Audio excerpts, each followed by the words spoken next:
was a boy, heaven was here, and America was here. You could be anything, you could do anything. I am the wrong person to have discovered this. If you don't speak for them, who will?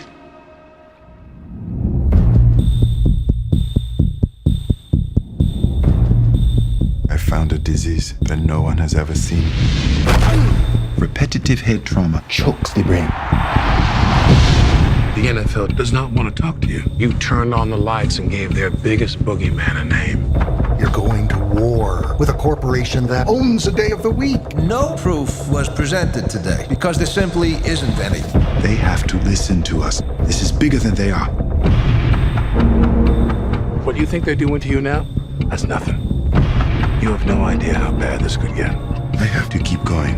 They want you to say you made it all up. If they continue to deny my work, men continue to die. Sometimes in life, you're asked to leave it alone. But sometimes you can't. Who are you? Tell the truth. Tell the truth.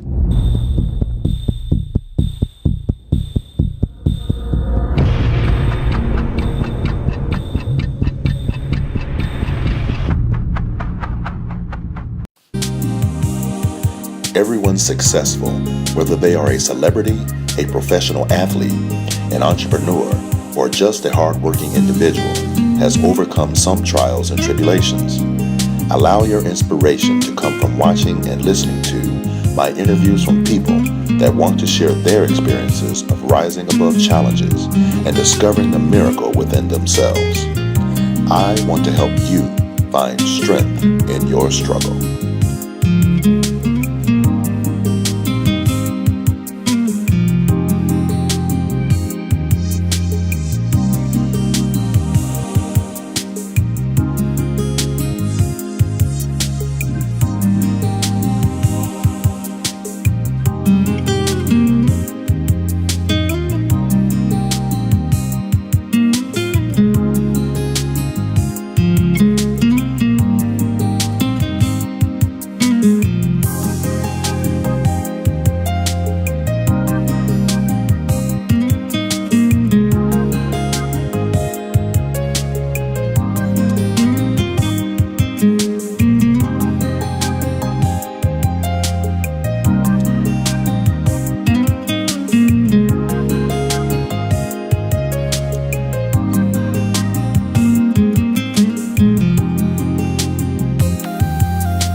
Snow day.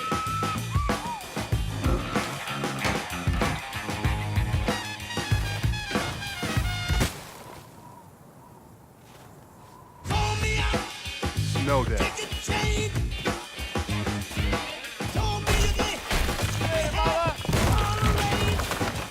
Snow day.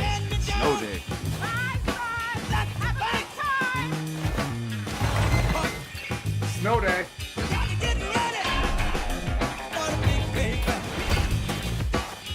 Snow day.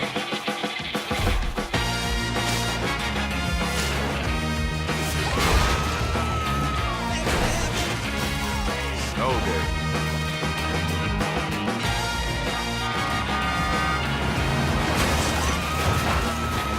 Snow day.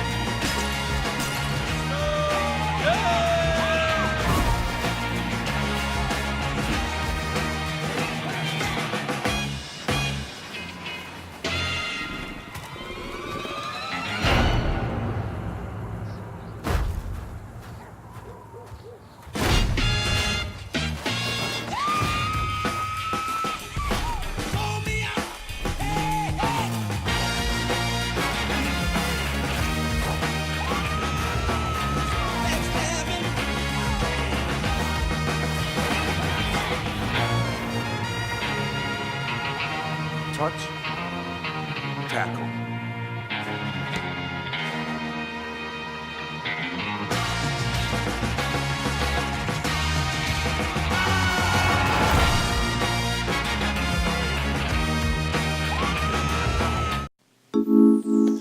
From Boys to Men, Michael Jackson, Flo-Rida, my next guest has connected with the biggest entertainers in the music industry. He serves as Chief Executive Officer of pay-per-view live events and has been in the technology arena for more than 18 years and an executive in the cable industry for 8+ years. Dan Rush maintains his consulting roots within the engineering world, forging partnerships with Fortune 500 companies such as Authorize.net, Level 3, and Acme Technologies. Many executives in leadership roles face daily sacrifices, time away from family and friends, besides long hours, morning, noon, and night. But ultimate success comes when you've done your best and you see the fruits of your labor. Because the struggle is real when you're looking for strength, and so is the path to overcome. Welcome, Dan Rush. Thank you very much. Good to see you. Good to see you as well. So Dan, let's start with just some basic information, like where you're from, where were you born, where were you raised? Well, I look at it on two sides of the coin. One, I'm a country boy, so that means part of my life I've always been down in the Carolinas, but I'm really from Philadelphia. Okay. West Philadelphia, born and raised. Right? Born and raised. Okay. And so I'm proud to be a Philadelphian, and you know, the city of brotherly love. Okay, great.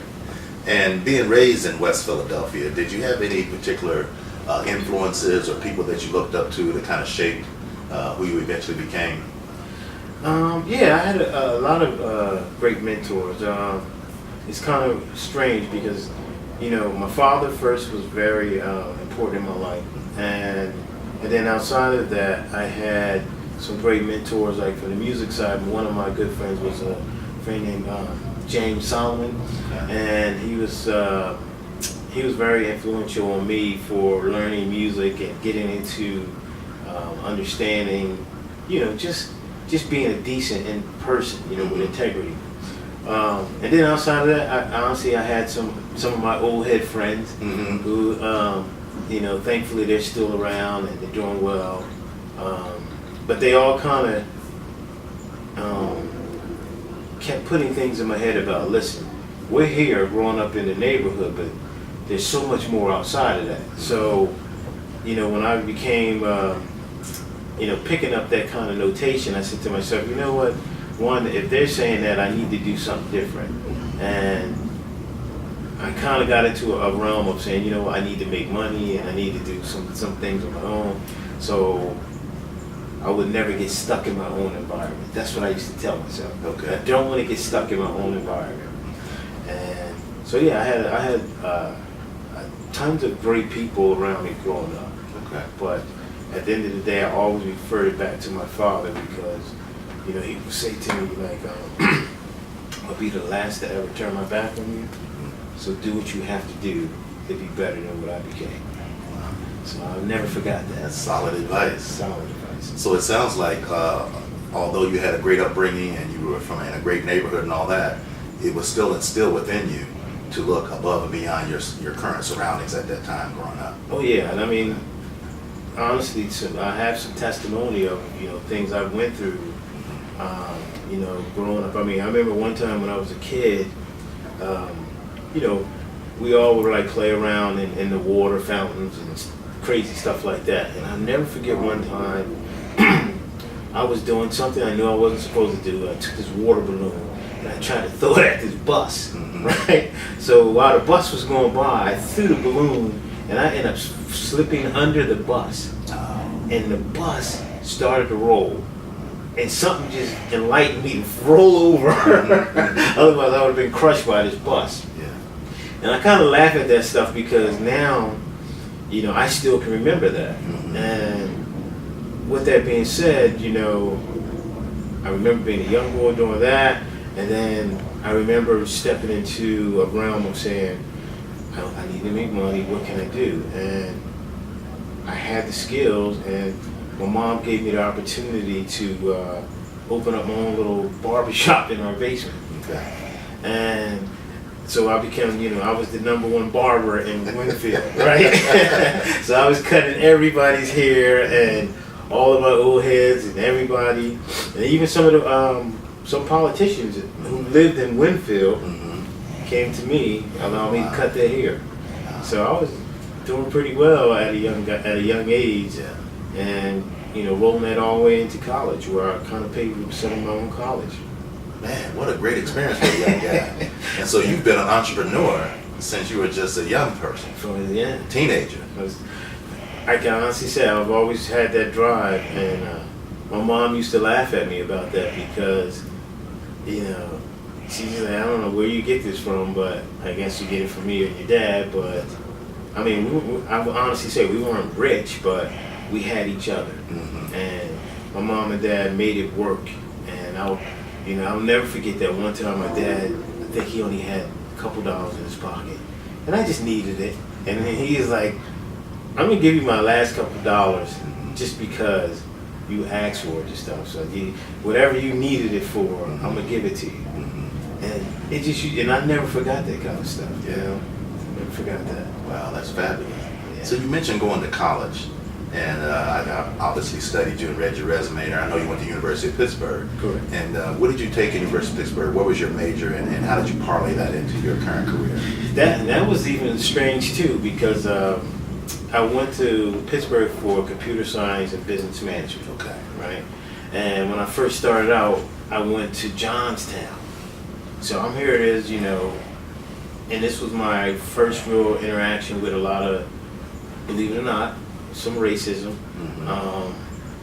because I was up in this, coal mining town, and here it is, I'm this young black guy who, different flavor, but I'm up there, and I ran into all kinds of crazy stuff.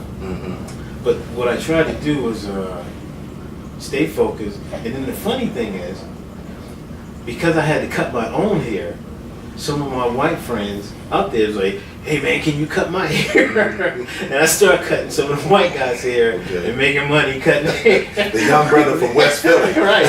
And it was so crazy because here it is, I'm the only black dude up there, and I'm cutting my hair, and we only had a sprinkle of a few black guys up there, and I would cut their hair, and then I had some of the white guys, and like, can you cut my hair? And then it was so funny that I was able to do that kind of stuff. But I knew what it was from. It was definitely a blessing. It was a God-given gift. Absolutely. And I still can do it to this day. Talk about finding strength in your struggle. Oh man. Young black guy from West Philly up in the mountains. I can tell you, I've been through some weird scenarios up there. Yeah. I remember my mom and dad bought me and my brother these twin little Toyota Camry cars, right? And mine was called the Brown Hornet. Because my uncle showed me and my brother how to fix cars and do fixing dents and stuff on the car. So we could do whatever we want with our cars. So I put carpet in my ceiling in my car. Okay. And I used to go drive back and forth, but it was a piece of crap because the car had holes in the bottom, so when it would rain driving up to school, the water would come in the car. It was crazy, man. But it was a great experience because I can remember that stuff. Right. And you look back on it now, and obviously you don't have those situations. I don't have those situations now, but I try to tell my son and you're gonna learn. Life is not that easy, but remember and cherish things. It's interesting that you say that because when we have kids, we obviously want things to be better for them than it was for us. Correct. You mentioned that your dad said that to you. Yep. And yet we still try to teach them that life is not going to be easy. Exactly. But we work all day to make it easy for them. Exactly.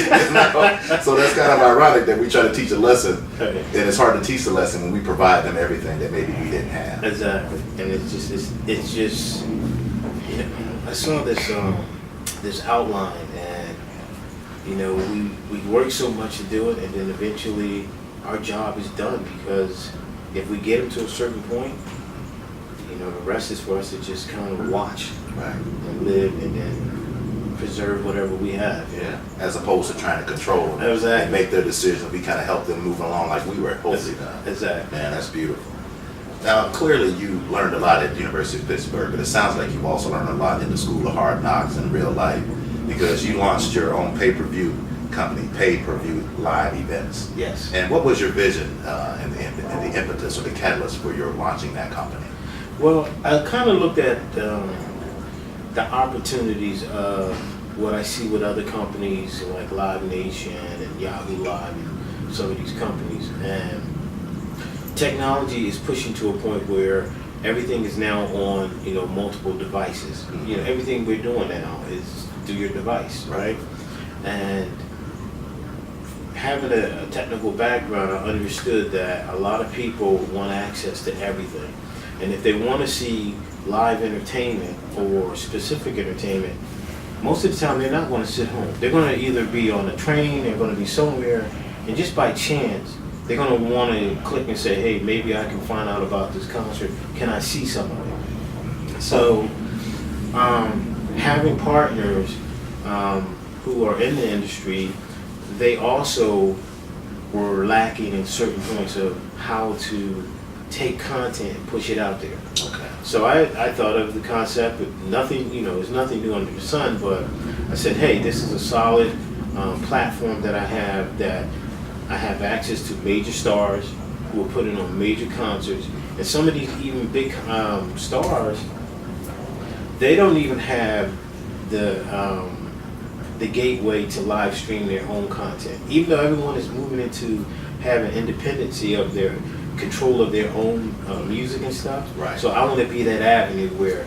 if I have the relationship with the artist, then I can live stream their concert. I can pay-per-view. I can put on a pay-per-view for VOD on demand, as well as produce the actual concert. Wow. So that's kind of what's been happening. So I've had the opportunity to do some major stars. I've done Flo-Rida, I've done John Cicada, I've done Chrisette Michelle.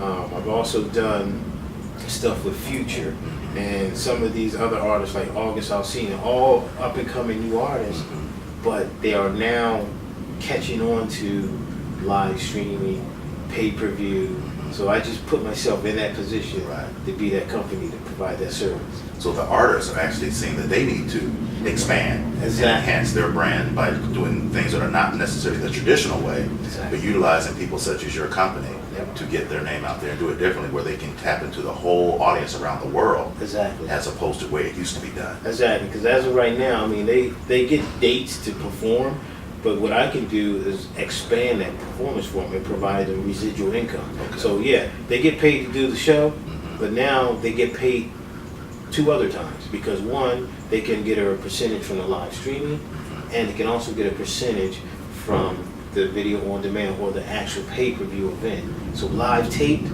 they get in it from the gate, they get in it from the live streaming, and they get in it from the pay-per-view, which continue to be residual as long as I decide to keep it out there. Yeah. So none of the artists have turned down getting paid 3 times? No. Some I gotta educate, and then they're like, oh, okay, I didn't think about that. Yeah, now we have great relationships. Great, yeah. So that's why it's continually growing. So I imagine that, I mean, this, you broke it down very simplistically for people like myself. Yep. But I know this isn't easy, what you just described. It's not easy. I've had the opportunity to kind of see you work behind the scenes, and I'm amazed at what you do.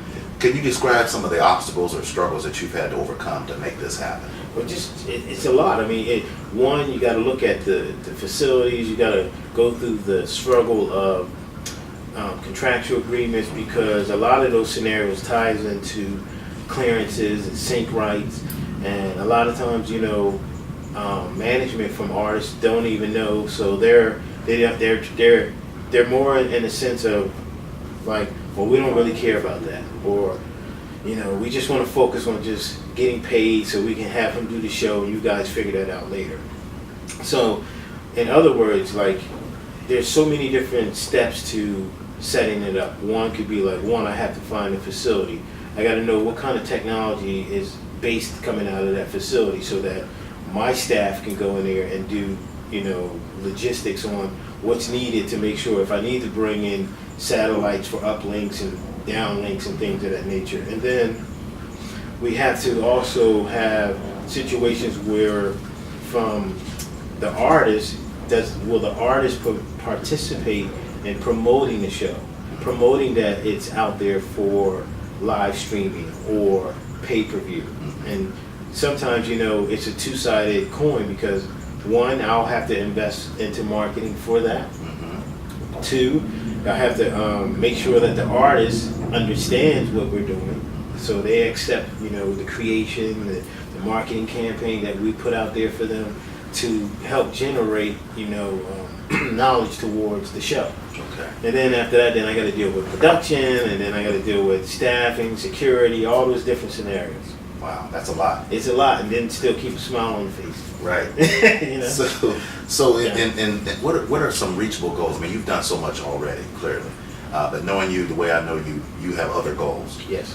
What are some of your goals that are on the horizon? Say, maybe the ones that are closer and the ones you may have off a little ways.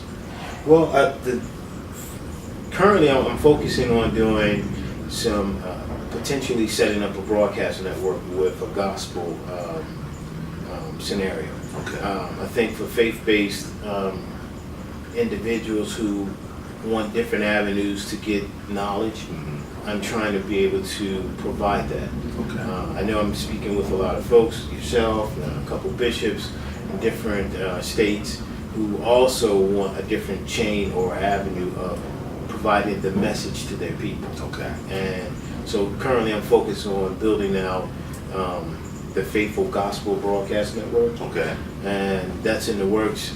And then right now I'm also working on a deal with the Caribbean. Majority of those countries are now looking to ingest a lot of American content. Okay. So I've just kind of worked out a deal to provide that avenue to them. Fabulous, fabulous. Now, one last question for this segment here. You've described a lot of your successes. You've talked about where you come from and how you've overcome some struggles. What would be your advice to people out there that may have some struggles? They have goals, they have dreams, and may not be able to see their way around some of the obstacles. What would be some of your advice to them? One, write down what you're really trying to do, because it's important that, and then honestly, take a look at yourself in the mirror. Okay. Because sometimes, you know, if you don't learn to invest into yourself, no one else is going to really do it for you. Okay. So, and the reason I can say that, just, you know, a lot of times everybody has issues, right? But if you let those issues continue to just hang around, and you never take the opportunity to stop for a moment and say, let me take care of this, then you're really not going anywhere. So if you learn to invest into yourself, to resolve the issue that's really hindering you, I don't care if it's a ticket or tickets or just education or just knowing yourself, and if you're not happy in your relationship, then maybe get out of the relationship. Maybe sit back for a minute. Maybe just wait and let God do his thing for you. And then re-emerge, you know, as someone different. Yeah. You know, and then be free to talk about it. Because when you can talk about your testimonies, it just opens other doors for you. And never forget that if one door shuts, that doesn't mean another will not open for you. Wow, that's beautiful, man. And you talk about taking time and standing back and sitting back and sounds like you're saying reevaluate yourself and your position. It's not always somebody else's fault. Exactly. It's not always the circumstances. Exactly. We have to rise above circumstances, and that's what I hear you saying. Exactly. I like how you interjected God into the equation, because the way I interpret it, and correct me if I'm wrong, it sounds like you're saying that God expects something from us. He doesn't just sit there and say, okay, I'm just going to bless you. And I think sometimes some of us try to use God as a lucky rabbit's foot or a genie in a bottle or something, and not recognizing that he blesses those that put forth effort. That's right. And it sounds like that's how you kind of lived your life. And that is fabulous. Yeah. All right, thank you. We'll be back. I arrived just the other day. Came to the world in the usual way, but there were planes to catch and bills to pay. He learned to walk while I was away, and he was talking for I knew it. And as it grew, he'd say, I'm gonna be like you, Dad. You know I'm gonna be like you. And the cat's in the cradle and the silver spoon. Little boy, little man. When you come home, Dad, I don't know when, but we'll get together then. You know we'll have a good time then.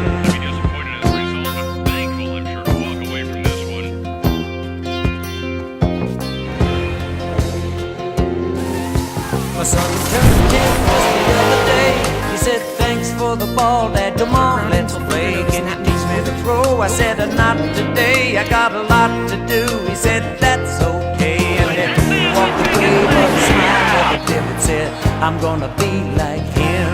Yeah, you know I'm gonna be like him.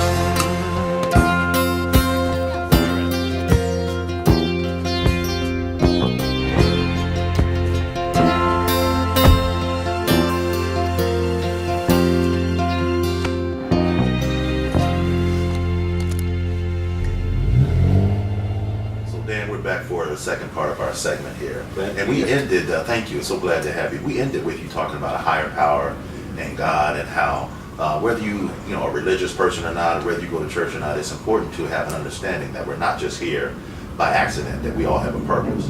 And so my question to you is, what are your feelings about spirituality versus religion? And do you have a sense of which one has led your life more? Are you religious? Are you more spiritual? Do you go to church? Those kind of things. Well, I mean, I definitely came from an upbringing of being religious and spiritual. I know for myself, I definitely have a relationship with God. And because I have testimony. There was a moment in my life when, I lost everything. And I used to honestly get on my knees and pray, like 4 o'clock in the morning. While all this other crazy stuff was happening around me. I couldn't, get things working and all. And I just pray and ask him to just protect me, guide me, and bless my family. That's all I want you to do for me. And for some reason, he touched all the people that was important to maintain my lifestyle. Meaning that, having a very nice house and losing that. But I never went into debt because the person that could control my mortgage believed in me as an individual, said, I'll take care of this for you. Wow. I will cover this until you get on your feet, because he knew who I was before I took a loss. You had a relationship. And I used to pray about that. Just whatever you want me to do, just protect me and keep me in your arms. And I honestly say he did it. He did that for me, and I was able to resolve that issue, move on, and then I looked at all the other little sprinkles of small things that will possibly hinder me, and that's when I realized, invest in yourself, take care of this, so you have a clean slate. Yeah. And that's what I mean. I've done that. So, with that being said, yes, I'm spiritual. Yes, I'm very religious, but I don't overkill it with folks. I mean, I think everyone has their own vice and their own path to where they need to go. Yeah. But as a true Christian or a person of belief, I don't mind speaking about it or passing the word on to you. I mean, you can do what you want to do, but I think it is in my duty as a Christian to at least, if I see something wrong, well, just add a word of encouragement. Yeah. I like that. So obviously, you said you grew up in church and all that. With your busy schedule and everything you're doing and all the successes, and clearly God has blessed you. There's no question about that. What do you think about church? When I think of church, I think of the body of Christ. I think of how all the appendages of the body are all needed. A lot of people think of church as that building, that 4 walls, that inside the steeple kind of thing. What do you think about church? Well, unfortunately, the church has been getting some bad rep. Okay. And it's not everyone. I mean, it's becoming more of like a business because of the way things are being presented. And unfortunately, everyone's human, and it depends on who's your leader or who you're following in these churches. Right. And I think that to truly understand God, you have to read. You can have a person interpreting things for you, but to really get the true knowledge, you have to read it yourself. Right. And then take a moment when you read it to stop reading it and just think about what you just read. I think, and by doing that, that's when God will kind of enlighten you to understand what you read. Not by someone else. Sometimes it's great, Because some people can interpret it and give you right what you need to hear. Because it just, for some reason, it just sounds correct. Yeah. But I think the Bible really wants individuals to read it yourself. Yeah. So that you get the true message, and somehow it will affect you the way it needs to be affecting you. Yeah, I agree, and I think, I grew up, I'm a PK, I'm a preacher's kid, Right. and so I've heard my share of sermons, not just from my father, but on both sides of my family, preachers on both sides of my family, and I like church, and I go to church, and I enjoy it. But I hear what you're saying about reading for yourself, and not just taking what somebody says. And me, I grew up, where music, and you, obviously you're a musician and you enjoy music, that I got such great messages from the music, and so the combination for me of worship.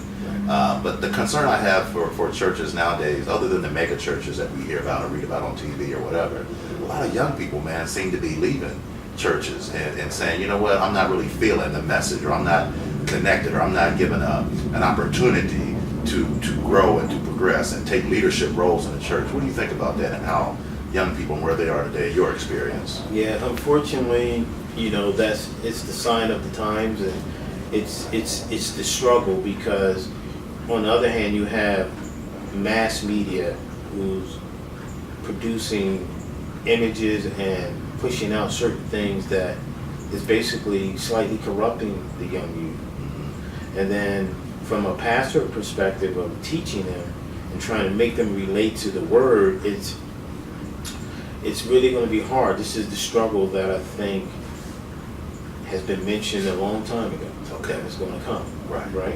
And now, you can get, younger preachers who can kind of act like, they're hip and try to, bring back the youth. I think it will work for a while, but there's still going to be a struggle. So I think the easiest thing to do is try to continue to create solutions for the young, to allow them to feel empowered, make them see like, yeah, maybe I should do this for my community. See, if you bring them into church and you pushing stuff on them, half the time they won't be ready to get out of here by 2:00. Yeah. Like 2:00, I'm out of here. I can take this off and go listen to some rap music then. But if we present like workshops and opportunities for them to present their ideals, then it makes it more like they have some say in what they're doing. Okay. Meaning that now they think people are really listening to them. Right. So then they'll feel empowered.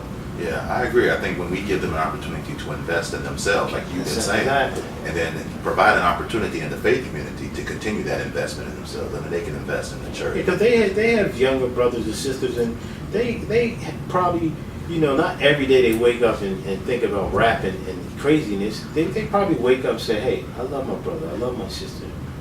I don't like how I'm living. Okay, so I need to do something. But if you can give them that small window of opportunity to show investment in themselves, say maybe, hey, my church just allowed me to create this program. Mom, can I bring little Johnny to start out with me? Because now he'll feel empowered, like he's really worth something. Yeah, I like that message. That's beautiful. Giving them a chance to invest. And I think the other thing is teaching them to be servant leaders. If you give young people a chance to help other young people, that really is empowering, because then it makes them understand why I have some power. I can actually help somebody. That's what I can, and there are people that are less fortunate than me, so that's beautiful. On that note, what advice do you give your own children in terms of faith, in terms of how to make it through the struggles in this life? I totally tell my son and daughter to just remember who you are, because you're going to run across plenty of people who will take opportunity to learn your personality, and if they find weakness in you, they'll use that weakness. And I said, what you need to do is, one, keep your integrity, know what you really want, don't be afraid to speak about it, and then just recognize that you're loved. You come from a loving family, and if you can show other people that you have integrity, it's more important that you'll be remembered that way, and people will be willing to work with you to do things. And so I tell my son to just, stay positive, be a leader, and, learn to recognize your surroundings. Yeah. and never let anyone just take you for granted, and don't forget, pay attention to what's around you. Okay, and then with my daughter, I just tell her to be careful because she's beautiful. You have a heart and you have a mind, and don't let anyone try to take you off that level. Yeah. Because I'm a man, and men love women, and they have the tendency to, love to play games sometimes. And I tell her to, be careful. It's interesting how Try to say it in that's very diplomatic. But I'm gonna stick with that because it's interesting how, as a father, how we have different messages for our daughters. I have a daughter as well and 2 sons, and how our messages are somehow slightly different. The overall general message about leadership and don't allow somebody to take advantage and all that, but the message is tweaked a little bit for our daughters, and I hear you saying that, and I think that's special. And then when you think about your daughter being the older and in that age group where yes, men are attracted to her and those kind of things, and your son being slightly younger, you still have some time to work with him, so he doesn't become one of those men we're talking about. Son, have integrity. Okay, you don't have to be out there. You're going to have plenty of opportunity to meet plenty of beautiful people. Just understand. And I think that's the beautiful thing about having a father and a mother when you have access. And I know you described your upbringing. And it's certainly not impossible to get that with a parent, one of the parents missing. That's right. But I've always said that, people make the mistake of thinking that fathers are only good for sons. But fathers are necessary for daughters too. That's right. And it's good for that daughter to see how a man is supposed to behave and how she's supposed to be treated. And then she has an expectation when she goes out to the world, leaving her house, to have a standard that was set by her father. That's correct. And so, and of course, mothers are needed by both sides. You can't do it without a mother. You can't do it. But sometimes they sell fathers short. For daughters to think we only are effective for our sons. And that's a beautiful thing. So when you think about the message that you give your children, the message that you've gotten from your own experience, and you see how sometimes children make mistakes or stub their toe, and you may see them. I know with my son, I think, wow, he's doing some stuff that I did. I can help him with that. Correct. But at some point, you have to pull back. How difficult is that to do when you see your children struggling with things that you probably could go in and give them some advice, but how do you know when to kind of step in there and when to say, this is one I'm going to have to let them work out? Well, it's really hard because I try to watch him and without allowing my son to see that I'm watching him. That's a hard question because you always feel the urge to want to step in and help out, so he quickly get it done, and you think you're giving him a learning lesson, right? But sometimes it's important to just let them do it and fail, and then they come back, and then my job is to say, well, why do you think it went wrong? Because if he can explain why it went wrong, that means he really has a better chance to do it right the next time. Right, and get a better grasp of what it is, and then it's like the learning curve. He's mastered it because he failed at it. Now he knows how to move to the next level. Like if it ever comes up again, he's like, oh, it doesn't work that way. It works this way. I think that's a beautiful example because when I used to do clinical therapy and counseling with couples and parents, one of the things I used to encourage them to do is when the 3-year-old wants to pour their own milk in their cereal. Right. A lot of times parents won't let them do it, or they get all upset if they spill milk and all, they'll get away. My thing is that teachable moment you mentioned. It's much more important to allow them to learn that the mistake is not the end of the world. That's correct. Than to worry about the milk on the counter or the milk on the floor. That's right. And so I try to encourage, but let them fail. Right. At that early age, it's something simple that is correctable. And I like how you put it. That's a beautiful thing. It's true. There's a chapter in my book called God's Been Bragging on You Again. Surviving Your Job Experience. And it speaks directly to what you and I have been talking about struggles and failure and looking like everything's going wrong. You mentioned you at one point in your life you lost everything. Where clearly Job has lost everything. That's right. And so that's why I kind of grabbed that title, God Has Been Bragging on You Again. So interesting. If you look down, if God looks down and looks at Dan Rush, What does it look like for God to be bragging on Dan Rush? I can say that he has given me the ability to touch a lot of people and, you know, give insight to always being positive. Even though, you know, I can have tons of, you know, I guess, bad situations behind the scene. But when I step out the door, you're not going to know that. Because it's not my job, or it's not right for me to come over and be in your presence and allow my bad vibes to ruin your day. Even though, I mean, and the reason I'm trying to make it sound not too clean, but I'm trying to be honest. Like, you know, a lot of people have struggles, and you know, like they say, misery loves company. Right.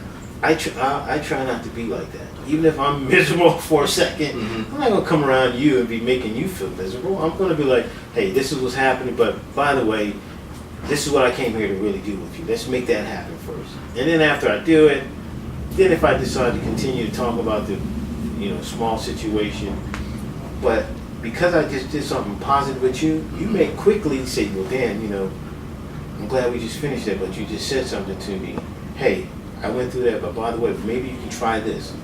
See, the reason why I say that is because if I would have came to you originally with my negative attitude or my negative energy, it probably would have threw off everything positive that we were supposed to do. Okay. Right? Yeah. And then you probably couldn't even tell me anything, you know, positive after that. Because you were like, I don't want to be bothered with this. Yeah, he brought me down. Right? He just brought me down, or Right. whatever. Right. So I just think that being in that scenario of Job, I think that, and God's bragging on me, is that he's provided me the opportunity to look at all the people I've touched and helped out, and they know who I am, and they know that I've always gave a positive message in any situation they've ever been in. You may have something totally different, but you know, when you and I talk, or if someone I meet, I'm going to give some kind of positive thought behind it, and it may work for you. Right. And that's the point where I think God has given me that gift. I'm a solution provider. Okay. You know, I'll come up with something that you may have never thought of, and I'll never forget one of my friends. This guy named Lawrence Williams. He said, "Dan, you're like one of them guys. You can sell ice to an Eskimo. You just come up with some of the solutions that most people don't think about, and you get, and majority of the time it really works. And it's not random. It's just." Sometimes, you know, people don't think about it because they're so frustrated in their situation. Right. But they need to hear another positive flow or approach to it. And that's what I try to do. That's beautiful, man, because I think what I hear you talking about, you mentioned small struggles. I like how you phrase things. Yeah. Because when you have a positive attitude like you do, and we're all in recovery from something. I mean, losses. We all have losses. You live in this life long enough, you're going to have losses. Yeah. But your mindset is that those struggles are small compared to the blessings that God has given you. And I think, man, that is such a positive message. Sure. And I appreciate it. We'll be right back for our next segment. Since time is the rarest commodity, in 90 seconds, I will show you how saving you time will save you money. Daily, you work 7 to 15 hours researching, theorizing, and practicing your strategy. Sometimes an experienced, qualified expert can speed up time. But where can you find a valid expert? Experts by Experts has a broad database of professionals that will have been selected by expertise, pre-screened, that fit any budget. Your goal is our focus for a favorable outcome. To get started, call, email, or even fax in your needs, type of case, and criteria for the expert. Once you get CVs to review, make a selection, and you're on to family time. Based in Philadelphia, PA, with other East Coast offices working for law firms, solo attorneys, and corporations, so wherever you are, we can be there. Spending quality time with family means less worrying about work when you're not at work. Experts by Experts assist in giving you peace of mind and quality service. Today, schedule a meeting by phone or in person at your convenience to build a working relationship so we can earn your business and you can focus on more important things. So Dan, thanks again for being here. I really appreciate it. I appreciate it. The last segment we kind of ended talking about our children and that kind of thing. So I'd like to continue with the family, man. How long have you been married? Well, I would say I've been in my relationship for about 7 and I would say about 1.5 years. True bliss marriage. Yeah, but you were together before you got married. Exactly. Gotcha, great. And I would ask that, when you talk about your children and how you raise them and all that, how do you and your wife kind of work together on how you are raising the children and what kind of conflict? Because man, I got 3 kids, so I know it's not easy. So how do you guys work through those things? Well, I think it's there are challenges of personality clashes because the only good news though. I mean, because mother has mother instincts on how a child should be raised, and of course they want to kind of be the mother bear and protect all little things. Where sometimes I'm like, you need to do it this way. This is how it's supposed to be done, and you're going to learn better this way. So I think what happened is it's really about compromising with each other. Okay. Sometimes I kind of just like, you got it. You go ahead and handle it and see what happens. Yeah. Because I think children also are very in tune of who knows who's listening and who's not, and they'll also try to play the parents. Yes. And I've had that experience with my son now, to the point where I laugh because I see when he tries to do that. But overall, I think we work good together as a team because we listen to each other, and I think in both our own lives, it's funny to watch your child grow. Yes. And sometimes, we know when we want to say stuff, and then sometimes we don't. We just want to see his own instinct. If he has the instinct to do the right thing. Yes. And that's what we try to do, is just see if he knows when right from wrong. And if he doesn't, that's when we supposed to really say, what are you doing? And that kind of snaps him into gear to say, well, maybe I am doing something wrong. So that's why I say it's a compromise. Absolutely. It's interesting when you were talking about compromise. I think of the old cliche, relationships are 50-50. I don't know who came up with that. Sometimes it's 60-40, sometimes it's 70-30. 80-20. Yeah, we talk about something, I just let her have it. It's like, and that compromise thing is sometimes the perfect way to say, you know what, I don't need to get in trouble today. Exactly. Whatever you say, dear. Yeah, whatever you say. It's interesting also when we talked about spirituality and faith and those kind of things. Yeah. And I think it's important to know, just by our conversation in the earlier segments, that until we introduce or until our child has a relationship themselves with God, we're the only God or the only God figure that our children are going to see until they mature to the age where they can actually understand what that means. Yes. And so when you think about being a role model, you think about being a mentor, I mean, all those things are wrapped up in being a parent. Yeah. A lot of times people think that mentors and role models are outside of the parent-child relationship. No, not at all. But that's from the time on, you are it. Yes, Your wife, that she is it. And so how important is that to you, and how conscious are you of that as you do your daily routines that can get so routine you're not thinking about that the little eyes and ears in the room. So talk about that for a minute. Well, that's a very, very great question, because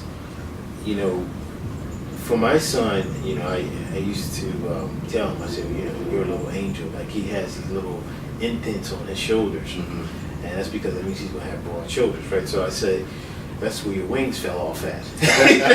Okay. And so as he was getting older, he kept saying, well, what do you mean, Dad? I said, you're a little angel. Mm-hmm. And that's where your little wings came from. But now you're getting older, and you need to kind of know what's right from wrong. And yeah, there's points where, I come home and, I'm struggling with some situations to a point of I'm frustrated just because I need just a little more time to figure it out. And of course, my son steps right in and says, well, I need you to do this for me. Mm-hmm. And you have to level set yourself to a point where you leave all that out so that you don't reflect it, because he's listening. And even being in a relationship or marriage, you know, it could just be the wrong time and that your wife decides to say something weird to you, and you could be ready to go off. You know, and your child is right there listening, looking.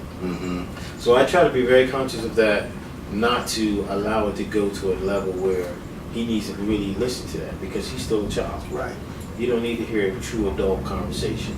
And, you know, and if he does hear it and he decides to ask, then I kind of, you know, it kind of balances me out to come down a level and really explain it to him on an intelligent level, because I don't want to lie to my child. Right. I don't want him to not understand intellect of communication. So sometimes I have to give him a simple scenario with this, whatever he just heard, and put it in a phrase of, okay, daddy's and mommy's just discussing a point that we don't agree on, because, you know, here's the reasons why.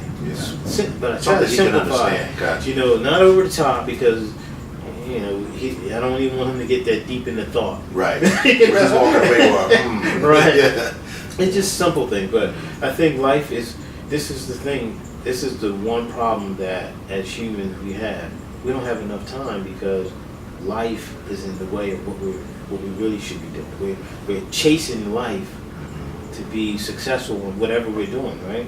And while we having children and marriages, I think that life is the culprit of a lot of issues, because the outside life struggles of work, you know, trying to make money, pay these bills, and dealing with individuals who don't care about your life, but they want what they want from you. That affects us all. And then because everybody wants to really have a happy family, right? But it's hard to have a happy family when you really have all these other elements, you know, pulling at you. Right. You got to be strong at balancing that out. Yeah, that makes a lot of sense. And I think about all that you do, and I like how you describe, you know, chasing life, because those of us that were raised in a household with a work ethic and the expectation of what we need to do, we sometimes forget to enjoy the process and the journey, because we're so busy chasing. What are some things that you try to do to actually get some enjoyment as a person that works so hard and you're so successful? Where do you get your enjoyment, and how do you work that in? I mean, I've learned to, you know, really take vacations like I need to.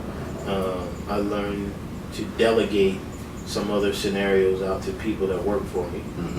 And then I just really try to, you know, tune out outside stuff. When I say I'm off, I'm off.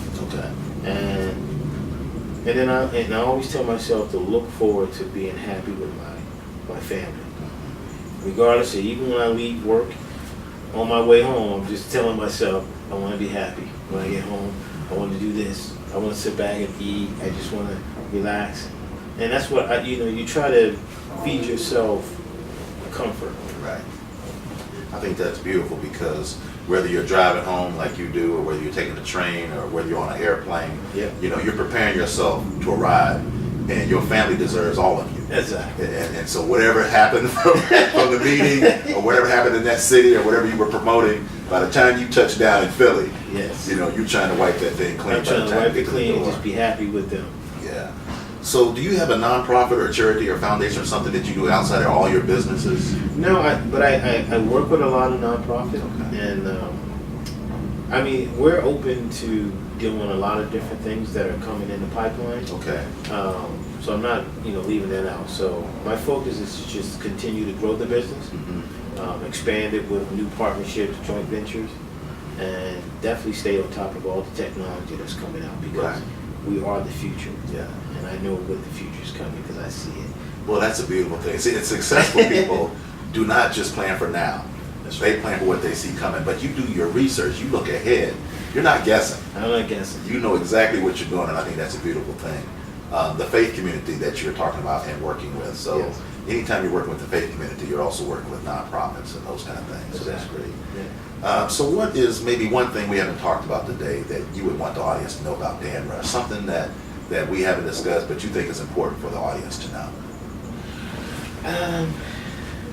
I think the key is that I'm a down-to-earth person. I love to be amongst great people. I love to give back.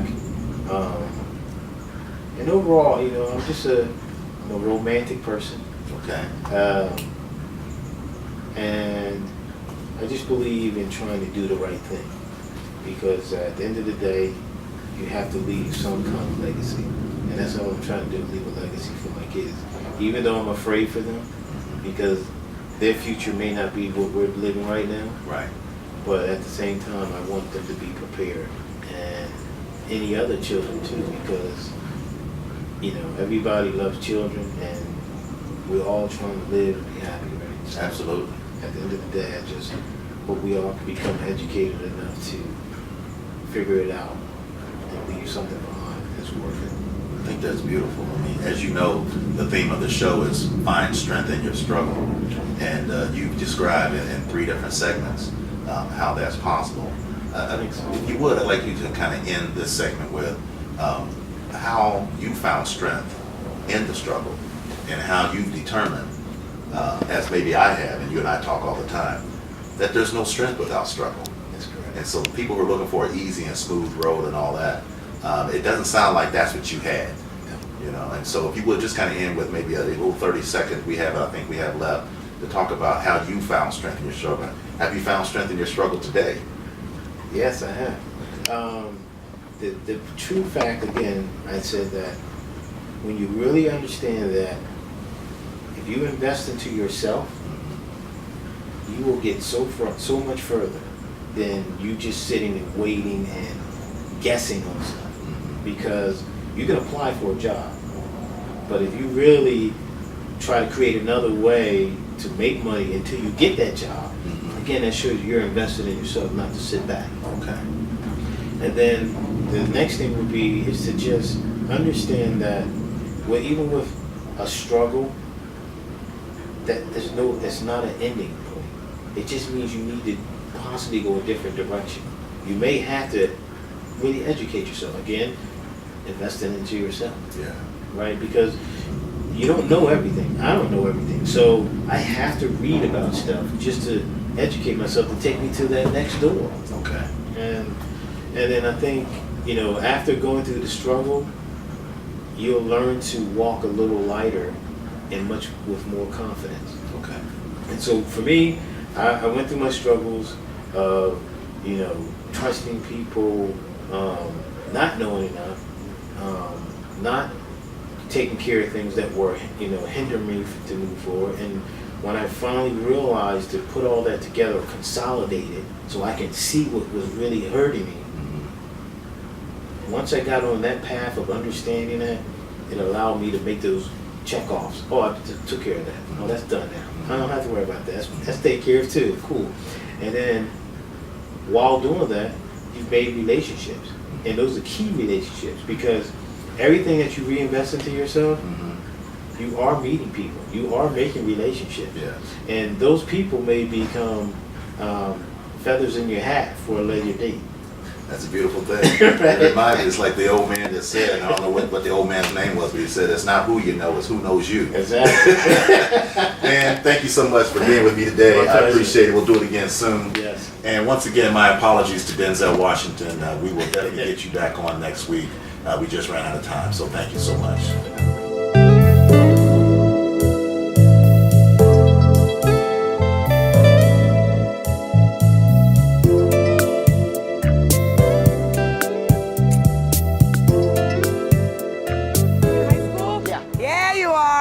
What a weird time. Did you learn how to think in high school? Critically think? Yes. No. What if we taught kids how to think instead of what to think? I think that would be a lot more efficient. If you're spoon-fed things, you can regurgitate it, but we need to learn to innovate. I hope that we create thinkers and not rote learners. Would you say that you remember a lot of the things that you learned in high school? Not at all. What does the future look like if our students aren't properly educated? It looks very bleak.